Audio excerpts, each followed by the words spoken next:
The laughter around our table was loud enough to drown out the sound of my breaking heart. Wine glasses clinked, forks scraped against porcelain, and in between bursts of laughter, I caught the sharp edge of his voice slicing through the air. "She's just not the type to turn heads," Daniel said, smiling. "But hey, she's got a nice personality." The table erupted in laughter. I blinked, frozen, my fork halfway to my mouth. The room felt smaller, the air thicker. My cheeks burned as his friends leaned back, grinning at his cruel joke, while Daniel took a sip of his beer like he hadn't just gutted me in public. "Ugly," one of them teased. "You actually called your girlfriend ugly, man?" He smirked. "Well, I'm just being honest." Every word landed like glass splinters beneath my skin. I forced a smile, swallowing down the humiliation clawing up my throat. The restaurant lights felt too bright. My reflection in the polished wine glass stared back at me, eyes glossy, lips trembling, pretending to be fine. When the waiter brought the check, Daniel stood up abruptly.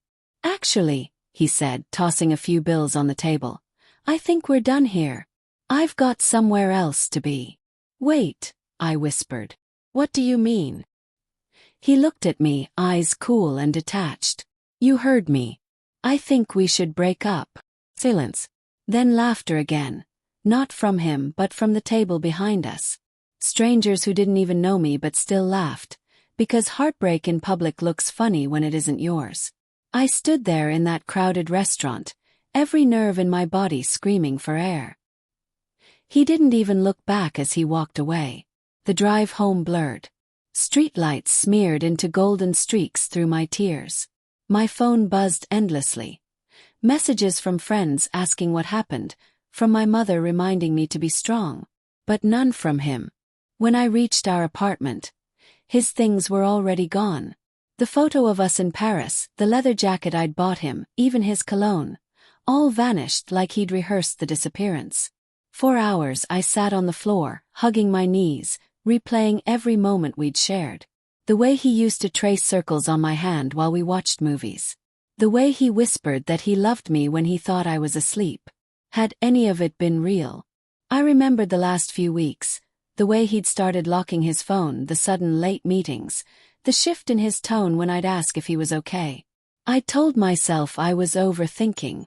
I always told myself that. But tonight, sitting in that empty apartment, I realized this wasn't impulsive. It was planned. 2 days later I found out the truth. It came through a mutual friend, the kind who prefaces everything with, "I didn't want to say anything but..." He had been seeing someone else. A girl named Camila. Blonde, tall, model pretty. The kind of beauty Daniel used to scroll past on Instagram, sighing. She worked in marketing like him. They'd been collaborating on a project for weeks. Apparently, he'd told her I was just an ex he hadn't gotten around to telling yet. I stared at the photos on her profile, their smiles wide and golden, their arms wrapped around each other like they'd found something pure. I zoomed in on her necklace, a tiny gold heart, my gift to him last year. He'd given it to her. My stomach twisted. My mind raced between fury and disbelief. But beneath it all, there was still something darker. A tiny, shameful ache that whispered, maybe she really is prettier. Maybe he upgraded. That thought hollowed me. Days passed like ghosts. I avoided our usual coffee spot, deleted his number, blocked him on every platform. But pain doesn't leave just because you tell it to. It lingers, echoes, whispers through silence. Then one night my phone buzzed with a message from an unknown number. "I think we should talk.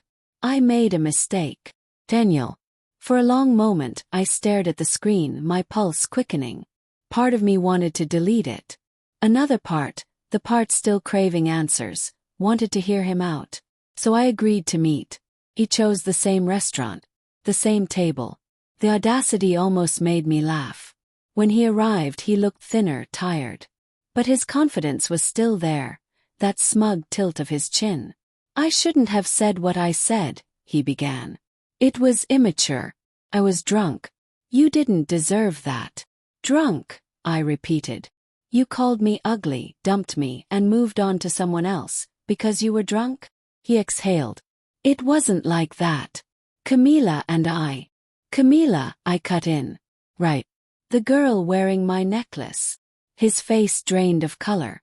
I didn't know she'd post that, he muttered. So it's true. He didn't answer. The silence between us was unbearable, thick with everything we'd both done and failed to do. Then I said quietly, "You know what hurts the most? I spent months defending you. To everyone. Every time they said you didn't treat me right, I said they were wrong." His eyes softened.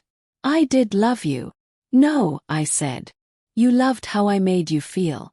I was the mirror that made you look kind. But when you found a shinier reflection, you left." He looked away, jaw tightening. "You've changed." "Good," I said, standing up. "I needed to." I turned to leave but then paused, looking back one last time. "You called me ugly, Daniel. But the truth is, you made yourself ugly that night, and I finally see it." When I walked out of that restaurant, the cold air hit my face like a baptism. For the first time in months, I didn't feel small. I didn't feel unworthy. Outside, a group of people laughed nearby, their joy unbothered by my story.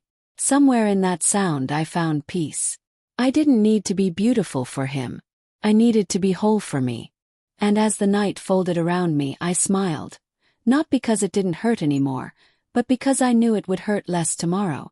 And that was enough.